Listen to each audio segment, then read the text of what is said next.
Welcome to the Serve Campus podcast, a resource for campus ministry workers and volunteers across Canada, providing inspiration, education, and coaching for people leading ministries on post-secondary campuses. Our goal is to encourage and resource you in your vital work on universities, colleges, institutes, wherever you are. Today, we're interviewing Robin Wallar, and John Ingalls is going to be joining us alongside of myself, Jordan Clark. We have an exciting show, and we are so excited to get to it. So grab a cup of coffee and enjoy the show. Over to you, John.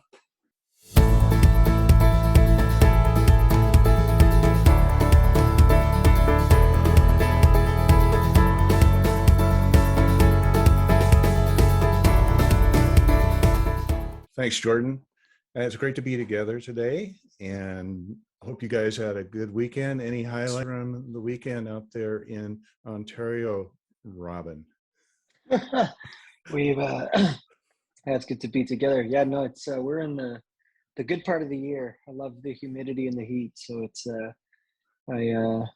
I decided to move stones in the hottest part of the day, and I moved 10,000 pounds of stone on Saturday afternoon in like 30-something degree heat and 100% humidity. It was fantastic.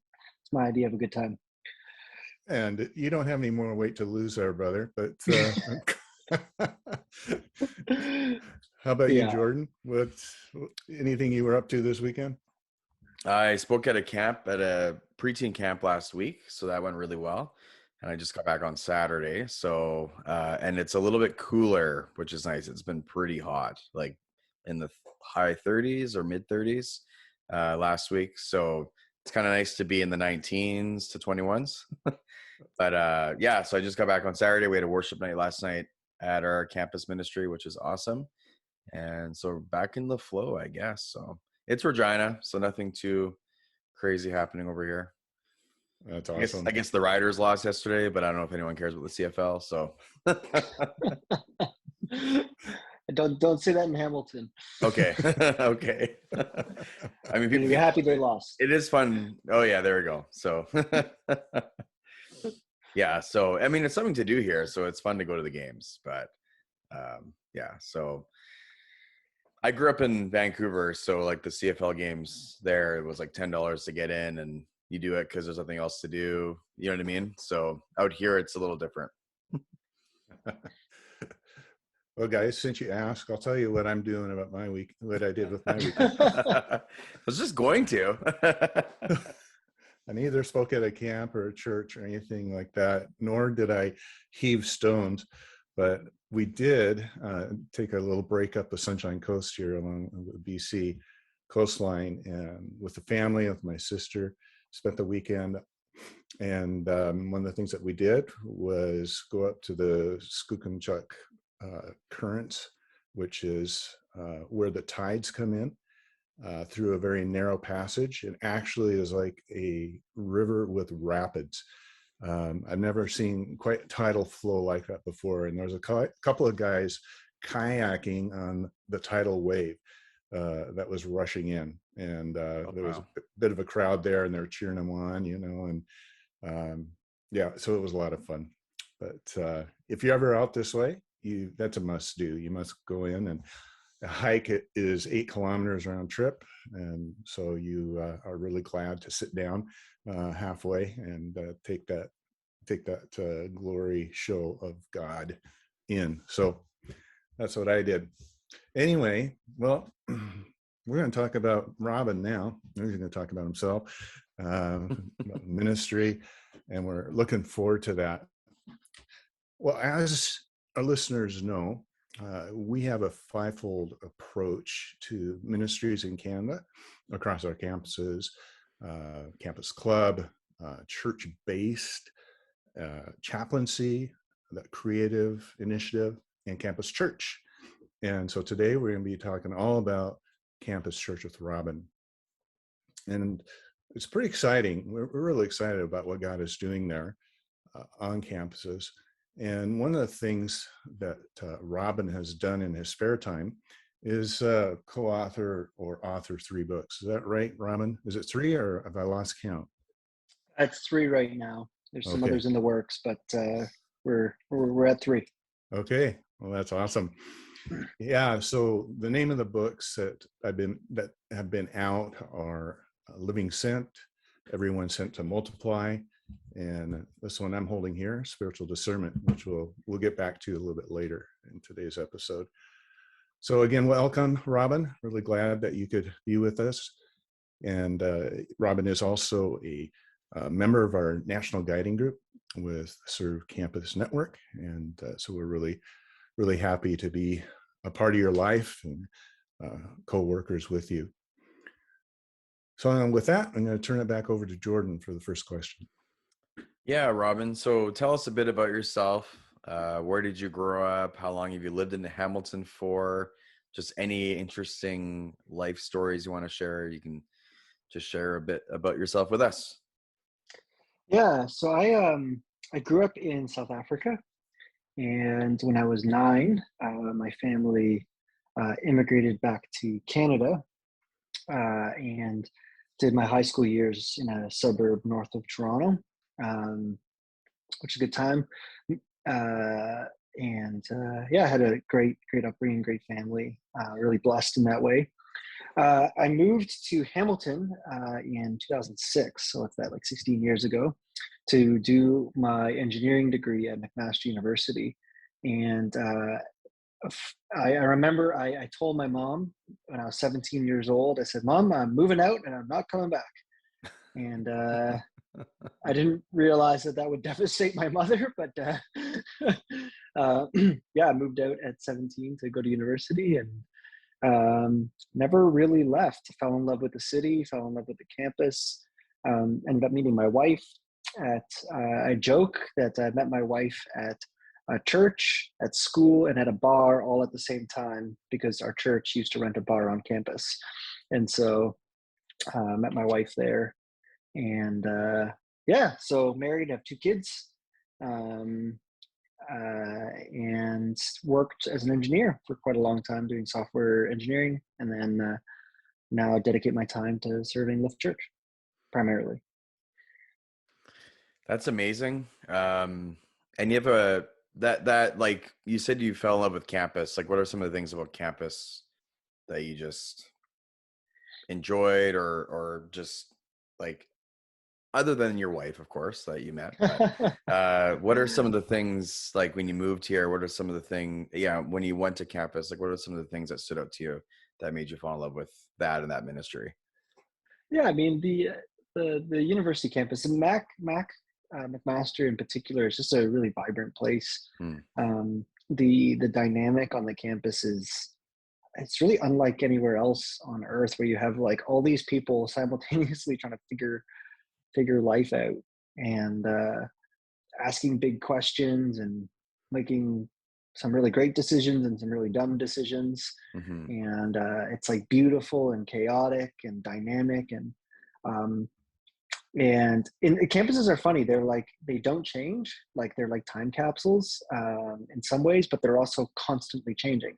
New people, new ideas. And so I just find that intersection of some of the there's like so much history and heritage, and so much to learn. But then there's also this, like, every year we have to re-understand the campus because there's new people there. And there are a few places in the world that have that duality at play, of both stability and transience, of sort of chaos and order. And so it's kind of it's a very unique place. And I think ultimately it was people. I made a lot of great friends, and I fell in love with our church. And yeah, here I am 16 years later. That's wild. It's crazy how time do you feel like time has flown, like gone really fast for you, just explaining all that and describing that? Or do you, like, time just flies in my mind. So yeah, it feels like yesterday. Yeah. It feels like yesterday. I mean, in one more year, I will have spent the majority of my life serving this church and this particular campus. But yeah, time does fly. It feels like yesterday. I can still remember writing calculus exams and fortunately I don't have any nightmares about it anymore. But I'm having a nightmare. I'm not even writing it. So I had nightmares years after graduating from university, but I missed my yeah, exams. It only happened once to me that I missed an exam. So, I got the date wrong. it happens. It happens. It happens. It happens. And you still made it. You still figure things out, that's one of the things that we often have to, teach our students is that, things that feel cataclysmic are probably not so cataclysmic, and you'll be okay in the end. Just don't freak out. There you go. Yeah. So Robin, one of the first things you said in this podcast, we may need to just ask you now, have you visited your mother since in the last several years? Yes, we've sorted that out. We're good now. Oh, okay. Because I thought, well, maybe we just lost our audience with that comment, but no, it's good. Because so everybody, yeah, it's good. I never moved home again, but I have visited my mom. I call her every week. That's awesome. Well, she'll love to listen to this particular podcast, I'm sure. So let us know, Robin, about your journey to faith. How did that come about? What's the story there? Yeah, I was really blessed. I'm a second generation Christian. My parents were the first to become followers of Jesus in their respective families, or among the first. And consequently, I was raised by people that didn't just, know about Jesus, but had really actively chosen to love Jesus and serve him. And so from a very, very young age, I wasn't just exposed to church, I was exposed to serving and kind of growing in faith, and was surrounded by people that loved the Lord. And so very early on, I was introduced to Jesus. And I can remember I was 8 years old, and I had what I can only describe as a supernatural kind of encounter where I really felt Jesus inviting me to trust him with my life. And it's a very difficult thing to experience because, when you're 8 years old, like how do you make sense of all of that? But it was as real to me then as it is today, like hearing Jesus say, I want you to give me your life. You can trust me. And so I went to my parents and said, Mom and Dad, I'd like to be baptized. They had never explained baptism to me, so I'm not sure how I figured it out, but they said no. They said, you're not old enough. And I came back to them a few weeks later and I said, Mom and Dad, you're not taking me seriously. I need to get baptized. And I guess that took them aback a little bit. And so, yeah, since then, been following Jesus and trying my best to figure out what it means to make disciples. And, it's not always been a linear process. There's been some valleys and some challenges along the way, but I've been blessed to know Jesus for 28 years or whatever, 26 years, formal way, and have not really let up in that time. Oh, that's wonderful. Thanks for sharing your story. Jordan, I'm going to turn it over to you for the next question. I was going to say, so did you end up getting baptized at that age? Like, did you fight your way to it, or? Yeah, just before we left South Africa to come to Canada, I got baptized. Nice. Yeah. That's amazing. And tell us just a bit about your journey and how you followed God's call to campus church planting, or like, just tell us how that came to be and just that journey itself. Yeah, I was a first year engineering student, and I felt the Lord had laid quite heavily on my heart. Without getting into the whole backstory of it, I really arrived at university ready and eager to make disciples and tell people about Jesus. That was a big part of the mentality that I came to university with. And I was frustrated because I didn't feel like there was an appropriate and effective missional presence on the campus. And so I prayed. I said, Lord,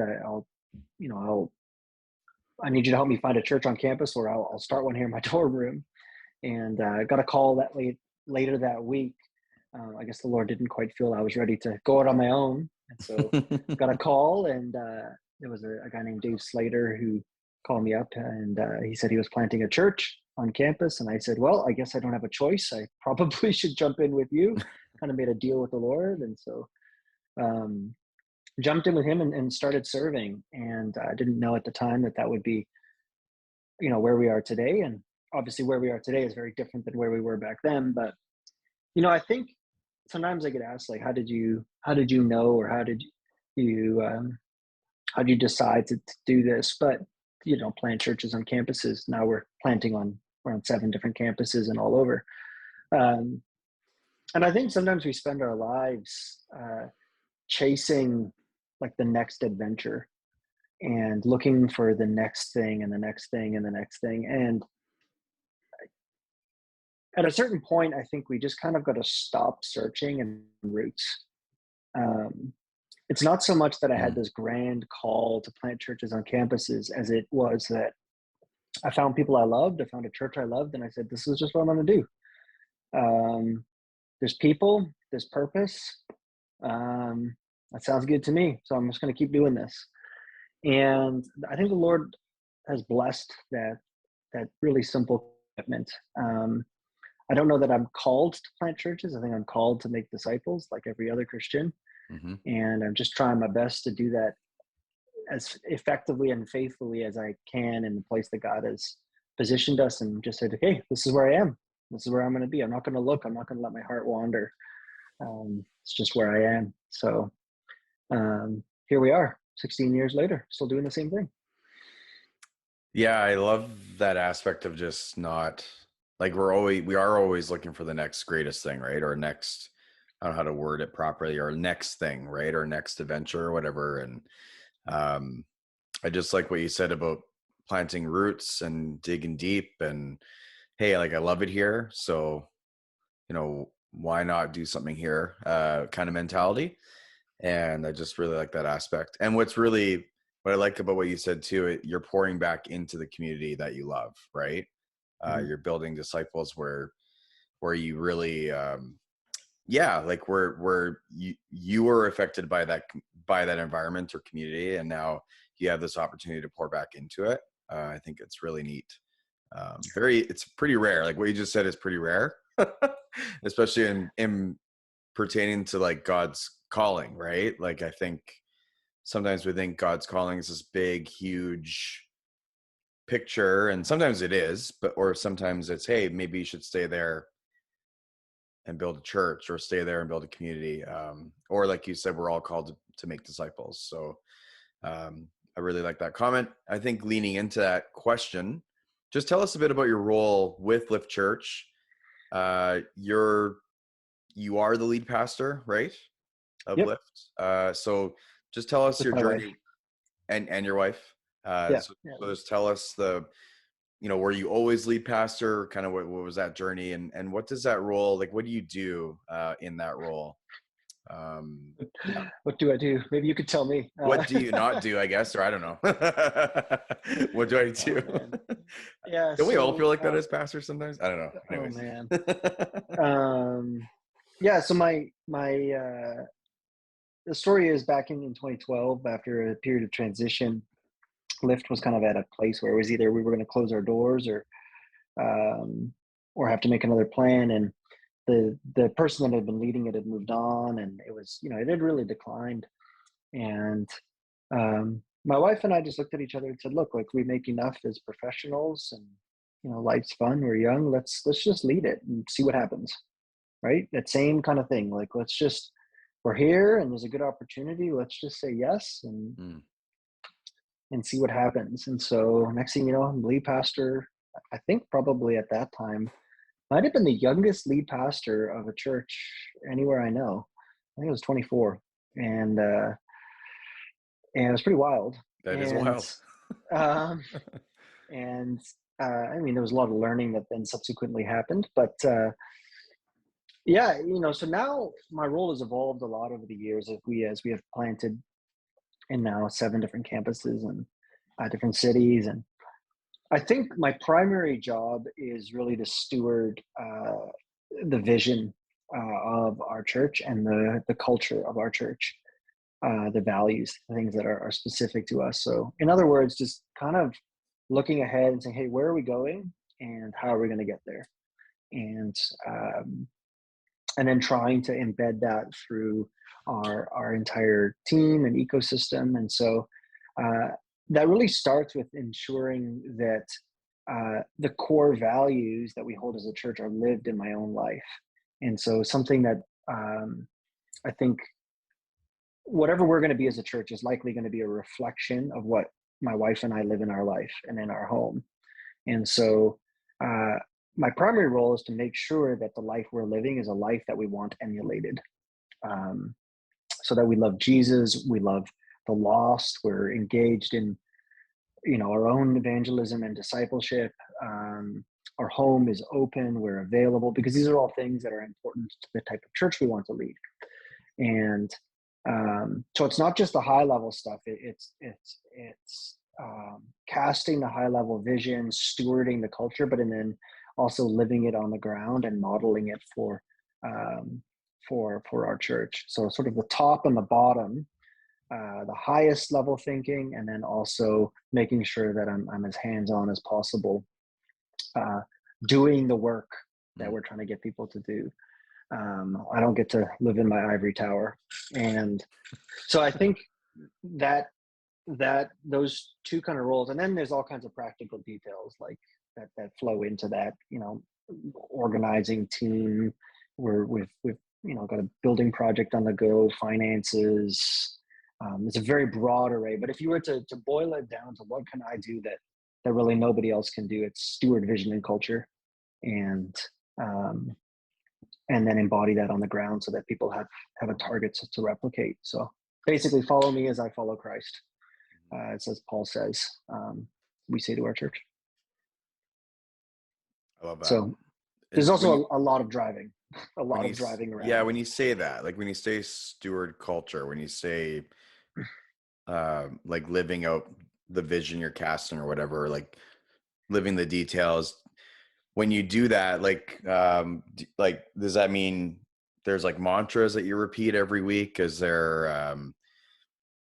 are you there present when you're physically serving or your teams are serving? Like what does that look like in practical terms? Yeah, so I mean, so one of our most important values is that everyone is a disciple maker. Everyone's called to be a disciple and is making disciples. So I, at the highest level, make sure that we have that codified into a language and into values that we can reproduce, and build some flesh around that principle. Make sure that there's systems and processes to ensure that, okay, yeah, actually we are ensuring that everybody is a disciple and making disciples. But then on the ground, making disciples myself. I'm engaged in evangelism and discipleship every week, personally, just like everybody else in our church is expected to be. And so it's, I host Poly International students at my house a couple times a week. One of the values that we champion is this principle we call open home, which is that we use our homes as a vehicle for mission. And so, we'll have people in our house easily 5-6 nights a week. It's like an open door policy, and we expect that of all of our leaders, but it's not going to happen if I'm not personally doing it myself.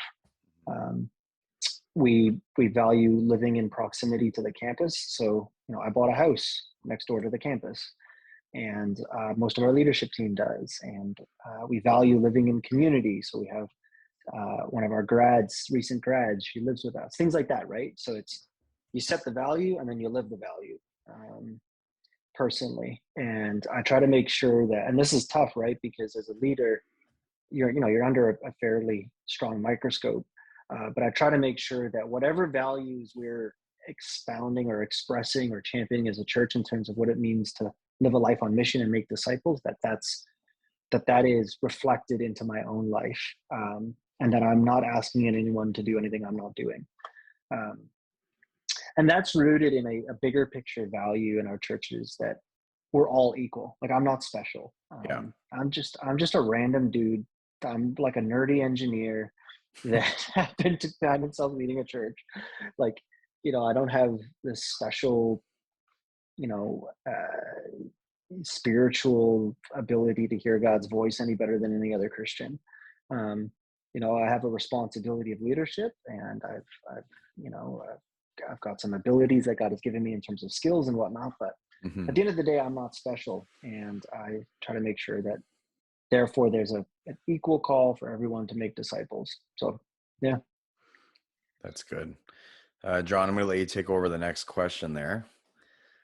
Yeah, absolutely. I just want to comment on what you're saying, Robin, that uh, if all of our leadership, if all church leadership uh, would take to heart what Jesus called us to do, to live a life of integrity, to practice what we preach in our discipleship, to be the model, to say, imitate me as I imitate Christ. We would see transformational kinds of things happening in the body of Christ. So I appreciate you unpacking it. It's such a good refresher and a good reminder to us not to just be talking the talk, but really what we're doing in our everyday lives with our families is and in our homes speaks of who we are. And I really appreciate that about you, Robin. You're the real deal, as we would say, but not in any kind of diminished way. I mean, that's a statement that really, I think people around you that know you see you as the reality of what you talk about. So thank you again for sharing that. And let's talk a little bit about one of your books here, Spiritual Discernment. I picked this one because it has a lot of really good practical things to say. It's thin, Yes. but you would spend a lot of time in this Yeah. as someone who is growing as a disciple. Maybe you could talk to us about how this works. These books work within your ministry. You've written these books, and now what do your leaders do with them? So the two books that we really use quite a bit are Living Sense and the Spiritual Discernment book. Yep, you got it up there. And the other one, Everyone Sent to Multiply Everything, is really aimed at church leaders. It's a bit more systematic. It's kind of meaty. But Living Sent and Spiritual Discernment are really designed to be handbooks done in the context of a discipleship relationship. And so oftentimes in our small groups, people will use Living Sent as basically as curriculum. They might use Spiritual Discernment with that's usually more one-on-one. It's not as good in a group. It's good in a group, but it tends to be really good one-on-one. And they both, have these prompts, these questions that encourage people to dialogue and work through things together. Oftentimes, we found that, particularly around discipleship, it can be really vague. And what does that even mean? What does it mean to be discipled by someone? A lot of people have never experienced it, or maybe they have, and their expectations aren't really scripturally aligned. Sometimes we confuse like counseling, mentorship, and discipleship as if they're all the same, but they are quite distinct ideas. And so Living Sent was really written to help be like, this is what a discipleship relationship could look like. And it really defines it, puts some meat on it. Spiritual Discernment, students are, navigating big decisions in their lives. Like the questions of who am I going to marry? Where am I going to live? What am I going to do for work? What does it mean to honor God in my life? Like these really big questions. And oftentimes we're navigating those questions without any kind of a framework or a guide to help us interpret them. And we've all heard stories of students saying, God's telling me to do this, God's telling me to do that. And it's like, well, is he really? I'm not sure that that's not what you had for dinner last night speaking. And how do we unpack that and untangle that? And so Spiritual Discernment is a really helpful process for figuring out, okay, what is God saying? What is God's intent in me and as his follower, and how do I live that out? And how do I have confidence in the decisions I'm making? And so, yeah. Yeah, That's that is so important. As a student, back in my university days, I think about the kinds of ways that I was taught how to self-feed myself from the Word of God, which was basically learning how to do inductive Bible study. And that in itself has been a lifelong tool that I've been able to use and pass on, so that students can be nourished and grow in the Word. Your book here, I wish I would have had back as a student, because one of the things that popped out to me here on was at page 9. You talk about we should want to hear from God, not because we need an answer, but because we want to know the heart of the Father. Now, as I think back when I was 20 years old, it was so much about me. There was so much narcissism in my life that pursuing God was really about, I just needed to know what my career path is going to be, Lord. So can you just confirm to me, like, what major I should take?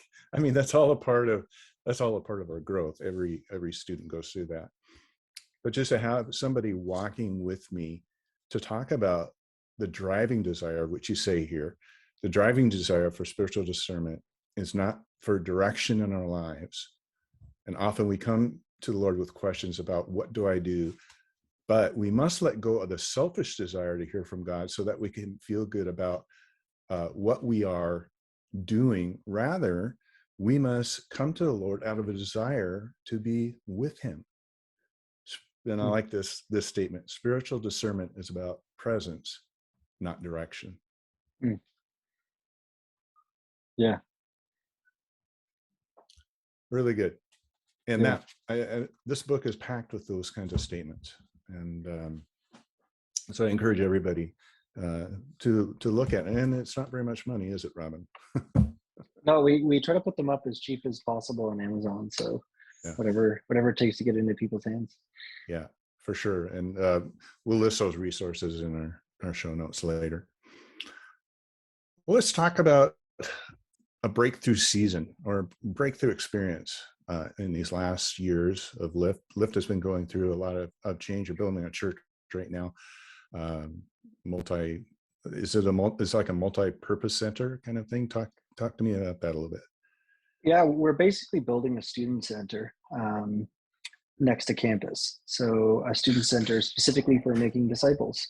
And so when we're done, we'll have a space that can host about 150 students at a time, and be a gym and a hangout space and co-working space, really designed to help facilitate reaching and discipling students. So I don't know of any other comparable space like it in Canada. And if you guys do, I'd love to hear about it, because we're, I think, pioneering here a little bit. But really, really excited. It's in the heart of a student neighborhood, and about 20,000 students within walking distance of the center. So very, very exciting, very, very big project. And it's just a story of God's grace. We could never have done it if it wasn't for his provision and just walking a road of faith. But I don't think that's there's some great miracle moments there, but I find sometimes that the buildings and those things can be almost over celebrated, because I don't think that ultimately that's what builds the kingdom. It's the work of discipleship and the individual lives of people coming and falling in love with Jesus and living on mission for him. Like, that's the real breakthrough, and that's I think that's way more important to celebrate, because it's replicable into big ministries and into small ministries. We're quite large now, but I think the breakthrough that we're seeing could be seen in a ministry of 5 as much as it could be seen in a ministry of 500 or 5,000. And I think the biggest breakthrough, if I could touch on that, has been learning to. A number of years ago, we changed how we planted churches from really deploying pros and kind of going through a somewhat traditional church planting process to deploying people that have full-time jobs and come out of the university, and we just say, hey, like, off you go plant a church. We're going to give you nothing, no money, and we'll train you, we'll equip you, but you're going to have to figure it out on your own. You're going to have to go get a job. And it's been a breakthrough because what it's done is it's opened up the eyes of our church to the power of a life lived surrendered to Jesus. All 8 of our campus directors have other jobs, and they lead and serve students alongside their careers. And that solves a big financial challenge because it means that they have income that's stable. Usually I get a job doing whatever. But it also means that their life becomes something we can champion for replication. Hey, this is what a life lived for Jesus looks like. Look, they got a job and they're making disciples. So why don't you get a job and you make disciples? And all of a sudden that's created a snowball effect. And so, it could be my friends, Stephen or Ina or Shane or Jesse. I mean, Stephen's a sales rep for a software company. Ina's a real estate agent. Jesse's doing his PhD. Shane's a chemical engineer. These are our campus directors, like church planters, right? And it's just amazing. And I think that's the future of the church in Canada and elsewhere, is to see people that figure out a way to support themselves financially and just live on mission. It's very hard. It's very sacrificial. It costs them a lot, but it's amazing to see Jesus use it. In fact, just yesterday, we were able to do baptisms at one of those people's campuses, and it's just been incredible. So, yeah. That's fantastic. Thanks for sharing that. It's so crucial that we can look outside of our traditional box in terms of how we do church. And you're doing that, Robin, and just really appreciate. I can't imagine the sacrifices that your team members are going through to do that. But it's got to be celebrated with joy, obviously. Otherwise, they wouldn't be doing it. It's got to be empowered by the Lord. Otherwise, they burn out. Right? Yeah. It is hard for sure, and a lot of my energy goes to supporting and listening and just figuring out what people need. A big part of my job is now coming alongside and figure out, okay, when does somebody need to break? How do we share the load around? How do we keep communication and dialogue flowing freely? How do we make sure there isn't resentment and bitterness when people are, laboring in the trenches for the long haul and they're tired? And so, those are, also probably some of the biggest challenges that I face day to day is how to lead that process. And so it's incredible to see Jesus use it, but it's also very stretching for those on the ground and for myself and my wife as leaders. Yeah, for sure. Well, Jordan, I'm going to turn it back to you to continue on here. Yeah. Just with the bivocational aspect you were talking about, Robin, this isn't a question we prepared, so you don't have to answer if you don't want to, but what is that, how many hours, how is that broken up? I know you work full time, right? At your career job or whatever you want to call it. So how many hours do you and your wife devote?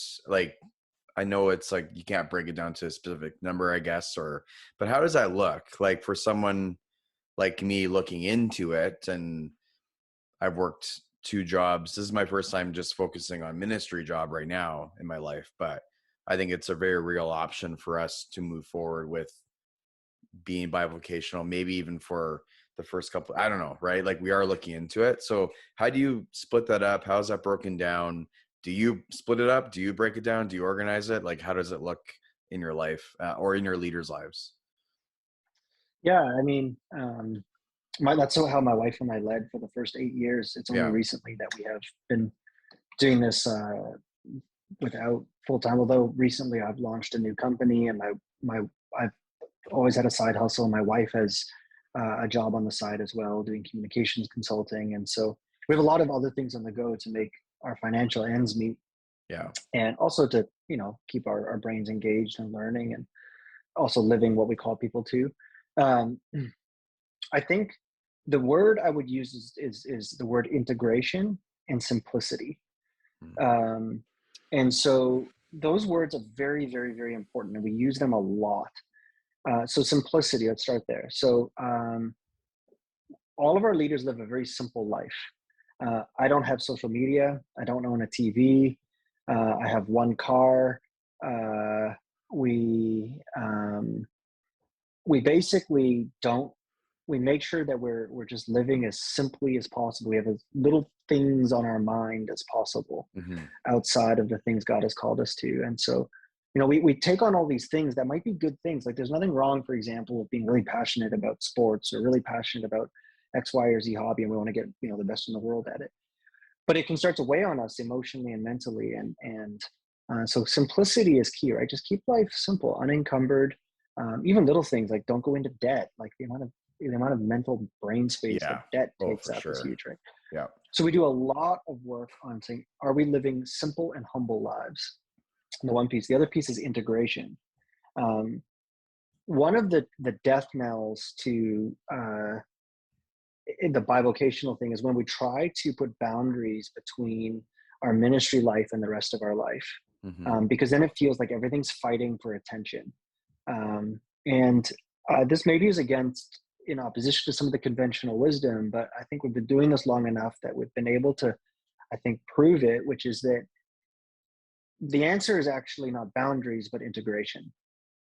And so, um, I, if I'm going to go play sports, I play sports with my disciples. Hmm. Um, if I'm gonna do yard work, I do yard work with my church. If so, I'm if I'm gonna feed my kids, I might as well feed somebody else's kids.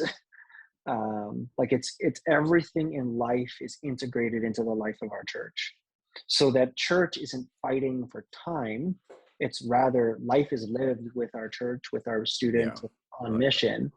And so, for most people, they work 9 to 5 or whatever it is that they work.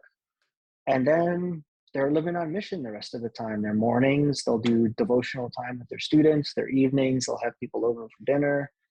And it is what it is. And at first, it's very hard. Like that sounds like a crazy life. But when you've been doing it for 5 or 10 years, it just becomes rhythm. And you learn, like, hey, um, when people come over, the expectation is that they do dishes.